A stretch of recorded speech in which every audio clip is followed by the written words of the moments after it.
최근에 애플이 자동차 프로젝트를 폐기한다는 내용도 발표를 했었잖아요. 네네. 그래서 AI 쪽에서는 애플이 어떤 식으로 전략을 가지고 나올 수 있을까에 대해서 사람들이 궁금해하고 있고, 실제로 어떤 식으로 제품이 나올 수 있을지에 대해서 얘기를 좀 해보려고 합니다.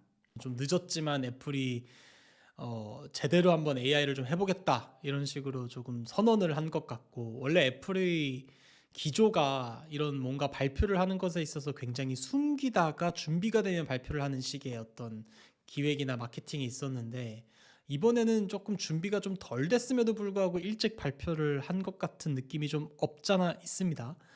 그래서 한번 기사를 좀 보도록 하겠습니다. AI 경쟁이 이제 점화되었다라는 얘기고요. 애플이 사실 시장에서 가장 강점을 가지는 부분이 휴대폰이라던가 맥 같은 디바이스들이잖아요. 네네. 그래서 이런 디바이스들에 어떻게 AI를 적용해서 삼성에서 요즘 만들고 있는 것과 마찬가지로 온 디바이스 AI를 적용한 스마트폰을 만들 수도 있다라는 게 사람들이 얘기를 계속 하고 있고요. 이제 6월에 다가오는 WWDC에서 이런 소프트웨어 업데이트를 발표를 할 것으로 예상을 하고 있습니다. 그러니까 여기서 나오는 on-device AI라는 의미는, 기존의 AI는 우리가 뭔가를 질문하거나 우리가 뭔가 AI의 서비스를 요청했을 때 그게 뭐 클라우드라든가 API를 통해서 인터넷으로 가서 실제 AI가 구현되는 서버에서 돌려진 다음에 그 답변이 다시 인터넷을 통해서 우리한테 전달되는 방식이 아니라, 실제 그 기기 자체에서 AI 연산이 가능한 그런 서비스를 우리가 on-device AI라고 얘기를 하는 거죠. 아이폰 같은 경우는 여러 가지 서비스들을 지금 제공을 하고 있잖아요. 애플 뮤직이라던가 네. 어떤 건강에 대한 정보라던가 시리 같은 것도 있고요. 뭐 워낙 포텐셜이 있는 기업이니까요. 제가 오늘 얘기할 이슈는 뭐냐면 과연 애플이 AI 기능을 사용해서 어떤 편의성을 제공해 줄 수 있는지를 논문을 통해서 한번 좀 얘기를 해보려고 합니다. 좋습니다. 그럼 우리 같이 한번 논문을 살펴보도록 하겠습니다. 네, 그래서 지금 보시는 논문은 ReLM이라고 하는 논문이고, 정확하게 뭐 ReALM. 지금 작성자가 누군지를 보니까 애플 소속으로 되어 있고, 이 논문은 지금 아카이브에서 갖고 온 논문이라 정확한 저널이라든가 DOI가 표기되지는 않은 상황입니다. LLM, 그러니까 Large Language Model이라고 얘기하면 어떤 네. 텍스트나 그림을 받아들여서 기존에 나와 있는 라마라든가 GPT 같은 프로그램을 사용해서 이것들을 인식하고 거기에 대한 질문에 답을 해주는 어떤 그런 모델을 의미를 하잖아요. 네네. 근데 애플에서 만들고 싶은 건 뭐냐면 여기서 그런 텍스트와 사진만으로 끝내는 게 아니라 애플 같은 경우는 아이폰이라는 어떤 기기가 있잖아요. 네. 그래서 그런 기기에서 자료들이 있을 거 아니에요. 유저의 스크린에 어떤 화면이 떠 있는지, 어떤 텍스트가 올라와 있는지, 혹은 노래가 나오고 있다면 백그라운드에서 어떤 프로그램들이 작동되고 있는지에 따라서 종합적으로 판단하는 라지 랭귀지 모델을 만들겠다는 얘기거든요. 그래서 멀티모달의 좀 확장형으로 보이네요. 네, 맞습니다. 그러니까 멀티모달이라고 하는 거는 쉽게 얘기해서 사진이라든가 어떤 그림을 이해할 수 있는 그런 AI의 능력을 얘기했던 건데, 이거는 그거보다 좀 더 복잡한 어떤 변수라든가 정보를 이해해서 그걸 활용할 수 있는 그런 기능을 강조한 내용으로 보이네요. 네, 기존의 텍스트나 사진 기반뿐만 아니라 유저의 백그라운드 어플리케이션이라던가 스크린과 관련해서 이런 것들을 종합적으로 판단할 수 있는 모델을 설명하는 그런 논문입니다. 좋습니다. 그러면은 어디로 가볼까요? 그 테이블 1이 나와 있는데, Sample interactions between a user and an agent. 그러니까 뭔가 AI 서비스로 이용되는 어떤 그 에이전트와 그리고 사용하는 유저와의 관계에서 인터랙션이 어떤 것들이 있을 수 있는지를 보여주는 건데요. 예를 들어서 유저가 내 근처에 약국에 어떤 것들이 있는지를 궁금해할 때가 있잖아요. 네. 연락도 하고 싶고. 그러면 실이나 이런 아이폰 서비스들을 통해서 얘기를 하는 거예요. AI한테. 네. 근처에 있는 약국을 알려줘. 그러면 약국 아, 리스트들을 보여줄 거 아니에요. 그러면 이제 반응이 여기서는 사례를 3개 보여주고 있는데 사실 저희가 보통 인터랙션을 할 때 정확히 물건을 지칭해서 얘기를 하지 않잖아요. 사람 간의 대화를 할 때. 동그랗게 생긴 빨간 사과를 나에게 줘. 이런 식으로 얘기를 하지 않잖아요. 그냥 왼쪽에 있는 거죠. 혹은 저 아래에 있는 거죠. 혹은 이 지점으로 뭐 연락을 해줘. 이런 식으로 지칭을 해서 얘기를 하잖아요. 네네. 그런 답변의 예시가 지금 3개가 있는 거예요. 레인보우 로드에 있는 곳에 하나 연락을 해줘. 혹은 제일 아래에 있는 약국에 연락을 해줘. 라던가 아니면 지금 화면에 보이는 이 숫자로 전화를 해줘라고 얘기를 할 수도 있는 거거든요. 그런데 이것을 예를 들어서 만약에 텍스트 기반으로 라지 랭귀지 모델을 건네주게 되면 무슨 말인지 이해를 못할 거예요. 왜냐하면 사진 자료도 부실할 수 있을 거고 지금 어떤 자료들이 스크린에 떠 있는지를 모르기 때문에 스크린과 내가 지칭하는 어떤 단어들과 이런 여러 가지 상황들을 한꺼번에 배우는 어떤 모델이 필요하다라는 걸 보여주는 테이블인 거죠.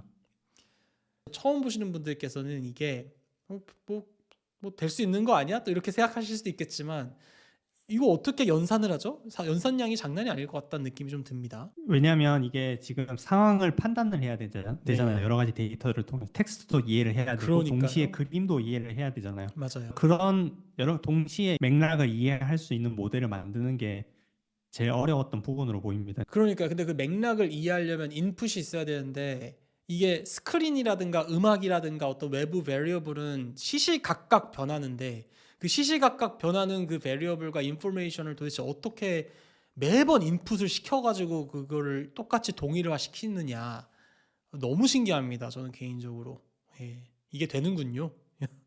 심지어 온 디바이스지 않습니까? 어떤 외부의 서버를 이용하는 게 아니라 애플 내부에 있는 칩으로 이거를 구현한다는 얘기잖아요. 이게 아까도 말씀드렸지만 이게 아카이브라서 논문의 형식이 조금 부족한데요. 같이 한번 보면서 하도록 하겠습니다. 밑에 보면 이렇게 살짝 빨간색 쳐져 있는데 요런 거를 인식한다라는 얘기이신 거죠, 박사님? 그렇죠. 이게 논문에서 학습시키고 싶었던 어떤 데이터들의 종류는 이런 식으로 매장의 위치라든가 전화번호라든가 연락은 어디로 해야 된다거나 이런 것들을 이제 하나하나 분별을 해서 사람들의 대화와 엮어서 이렇게 모델을 만들려고 노력했던 것 같아요. 그러니까 이걸 몇 초 지날 때마다 이렇게 화면이 바뀌는 것을 유저가 보는 화면인 거를 정확하게 AI가 인식을 하고 그걸 통해서 계산을 해서 그것도 온 디바이스로 준다는 거는 사실 제 입장에서는 굉장히 신기합니다. 요 두 번째 그래서 샘플은 뭘까요? 두 번째 샘플도 비슷한 종류의 샘플이고요. 음, 그래서 논문에서 보시면은 그 타입을 다 나눠놨어요. 이 지금 숫자가 전화번호인지 음, 메일인지 주소인지 이런 것들을 엔티티라고 부르는데 타입을 다 나눠놨거든요. 요걸 그래서 엔티티. 이렇게 테이블 8번에 보시면 어떤 종류의 데이터들을 어떤 형식으로 묶어야 할지를 선별을 미리 해놨어요. 음, 그래서 이 논문의 단점이나 한계라고 말한다면 여기 나와 있는 한번 볼게요. 책이라던가 어플리케이션, 뭐 이메일 어드레스, 플라이 넘버 타입의 데이터가 아니면 학습이 아마 안 돼 있을 거예요. 그래서 요거 이상을 넘어가는 어떤 일들은 이 모델이 수행할 수는 없다. 하지만 분류를 할 수 있게 되는 거죠. 저는 솔직히 이런 걸 보면서 뭘 느끼냐면요. 애플이 비전 프로를 낸 지 몇 달이 지났는데 조금 조용하잖아요.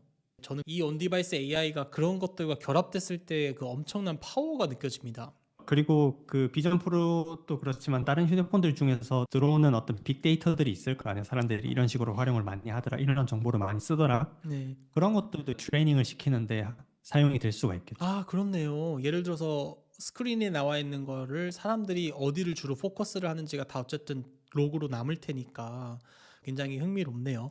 다음은 무엇을 볼까요? 그래서 피겨 2를 보시면은 저희가 휴대폰 화면이 떴을 때 아까 분류된 타입에 따라서 어떤 식으로 AI가 분류를 할지가 이렇게 나와 있는 거예요. 이 전체가 당연히 휴대폰에 뜨는 화면일 거고요. 네네. 저렇게 박스로 AI가 묶어버리겠죠. 이것은 네네네. 전화번호, 이것은 주소, 이것은 뭐 회사 이름, 네네. 뭐 날짜 이런 식으로. 그래서 분류를 해서 인풋으로 넣는 거예요. 자, 여기 주소가 있고 여기 전화번호가 있고 여기 위치가 있고. 그러면 이제 사용자가 봤을 때 가장 아래쪽에 있는 전화번호에 전화를 해줘. 이런 식으로 물었을 때도 아래쪽에 전화번호가 여기 있으니까 여기다 전화를 하면 되겠다가 되는 거죠. 이제 이해를 할 수가 있는 거죠. 맥락을. 솔직히 이거는 별로 안 신기합니다. 제가 놓쳤을 수도 있는데 이 정도는 사실 누구나 다 하는 거니까 AI LLM 모델에서는. 다만 아까 얘기했던 것처럼 이 스크린이 시시각각 변하는데 그걸 캐치해가지고 계속 연산을 한다는 건 너무 신기하네요. 예를 들어서 설명을 해볼게요. 오른쪽에 그림이 있는데 전화를 하고 싶어요. 음, 그러면은 이 회사에 전화를 해줘라고 얘기를 했어요.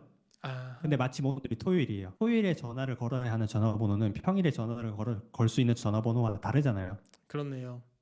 그걸 문맥을 파악해서 내가 전화를 그렇네요. 해줘라고 했을 때 오른쪽 전화번호로 전화를 하게 되는 거죠. 이런 우리가 어떻게 보면 관습적으로 아는 건데 컴퓨터는 그런 관습에 대한 거를 전혀 모르니까 이게 어디에 전화를 걸어야 될지를 모르는데 이거는 그것까지 인식을 한다는 얘기니까 뭔가 좀 더 디테일한 설명이 필요한 그런 피규어가 되겠군요. 재밌네요. 그래서 사람의 편의성을 극대화시키는 거죠. 네, 마지막으로 볼 테이블은 이제 테이블 3 가보시면 결과가 있거든요. 테이블 그래서 결국은 본인들의 모델을 썼을 때 얼마나의 정확도로 일을 수행할 수 있는가를 일의 종류에 따라서 분류를 해놨는데요. 예를 들어서 conv라고 돼 있는 거는 conversation, 대화형의 어떤 질문 답이고, synthetic은 실제 대화도 들어가 있고 스크린에 창도 떠 있는 거죠. 저희가 아까 봤던 것처럼 오른쪽 아래에 있는 전화번호에 전화를 해줘라는 식의 어떤 태스크에 대해서 얼마나 잘 수행할 수 있는가를 비교한 거고, 네, 그래서 대부분의 모델들이 정확도가 90을 넘어가요. 근데 신세릭 같이 예를 들어서 그 사진을 보고 야, 제일 아래에 있는 전화번호에 전화를 해줘, 혹은 제일 아래에 있는 번호는 어떤 의미야? 라고 물어보는 사진과 텍스트가 혼용돼 있는 어떤 작업에 대해서는 GPT 같은 경우는 성능이 떨어지고, 본인들이 만든 모델은 성능이 높아지는 그런 향성을 보여주고 있다는 게 포인트죠. 그럼 그리고 스크린은 다시 스크린으로 넣어보면 이것은 이제 스크린 안에서 어떤 벌어지는 태스크들, 대화 없이, 그래서 스크린만에서 벌어지기 때문에 GPT-4 같은 경우도 그림 자체는 잘 이해를 할 수 있잖아요. 맥락은 이해하지 못할지언정.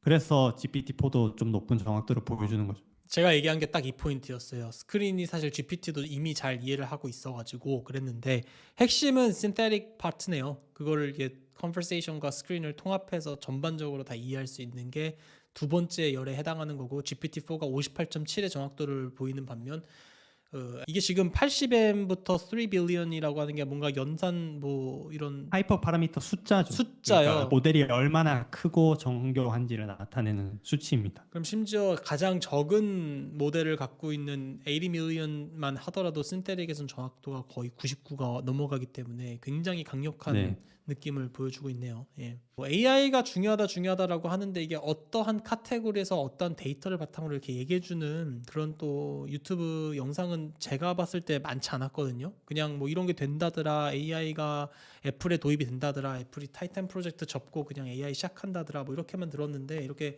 논문과 함께 데이터를 기반으로 우리가 얘기를 하니까 굉장히 신뢰도도 높고 아주 즐거운 유익한 시간이었던 것 같습니다.